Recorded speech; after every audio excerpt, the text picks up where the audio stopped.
merchandising and product discovery. So customers can't buy products they can't find. And you would be amazed at how many brands we work with that don't do this in a simplified way. You know, they don't put their products front and center in front of people in a clever enough way. And this is all down to navigation. This is all down to optimizing every little touch point of your store or your funnel so that you're putting products in front of people in a convenient manner at the right time as well, which is really important.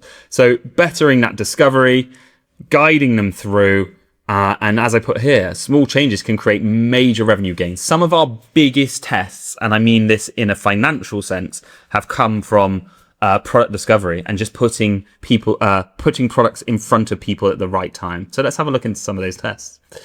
So this was a collection quick ad. One of our clients, G Fuel, one of the largest gaming energy drinks in the US that we work with. This was a quick ad test on their collection. So with products like this, consumables, obviously there is a lot of repeat purchase here. And beforehand, you can see you'd have to go to the collection page. You'd then have to find the product. You'd then have to click through to the PDP. You'd then have to add to cart. So we added these two buttons on their collection page, one quick add to cart, and then below in the reverse, the view product, which would then take you through to the PDP if you were a new purchaser and you wanted to read more about it. Now, 5% revenue per session increase doesn't sound much, but these guys are doing millions per month. So you can see how this was, I think, like £1 million plus test for them. But it all came from that data, doing that data, and just making the product easier to purchase for repeat people. This, I would say, is 9 times out of 10, the one test that I can say always works for a brand is optimizing your mega menu. Okay, so what typically happens when a cold customer comes to your store, if you are a multi-SKU product store, is they'll go to the search bar or they'll go to the mega menu. Typically, if you look across your store, search and mega menu will be around the 4th and 5th most visited pages on your site. So you need to optimize them, especially for a new customer. This is Boom by Cindy Joseph, one of our clients, Ezra Firestone's brand. And we've got some incredible results for these guys. And this was a massive winning test for them. Nearly $500,000 a year or over. My maths isn't great.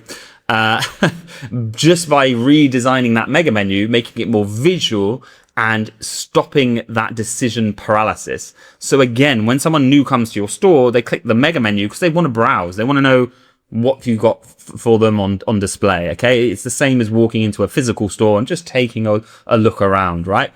Where are the trousers? Where are the shirts? Where do I go for this? What do you actually sell? Do you sell shoes, right? This mega menu is that opportunity to do that. So some simple changes we did in the after. But one, first and foremost, we put the best selling products front and center at the top of the mega menu. Again, you reduce that decision paralysis and more people will then be nudged because of social proof in the way of those best selling products. We then added visual icons to the menu to again have them click through. And then further down in the mega menu, we actually introduced a testimonial as well, a real nice bit of real estate here to optimize. And again, these are pages that people just don't typically optimize, and you should be, because the results are massive. Search bar, another really undervaluated bit of real estate on your store. Again, this store was I think it's a Crown and Paw. These guys do photos for pets, etc. And we found that their search bar was the 3rd most visited page on their store. But before, it was just a normal search bar. So we integrated visual product recommendations into the drop down and accelerated discovery through high intent shoppers at a crucial touch point. And again, look at the revenue per session jump just from introducing that recommended product search on their search bar, because we did the data analysis and found out where people were going. Again, it's all around that decision paralysis. You put suggested products, make sure they're your best sellers. It's the same thing you should be doing inside an empty cart.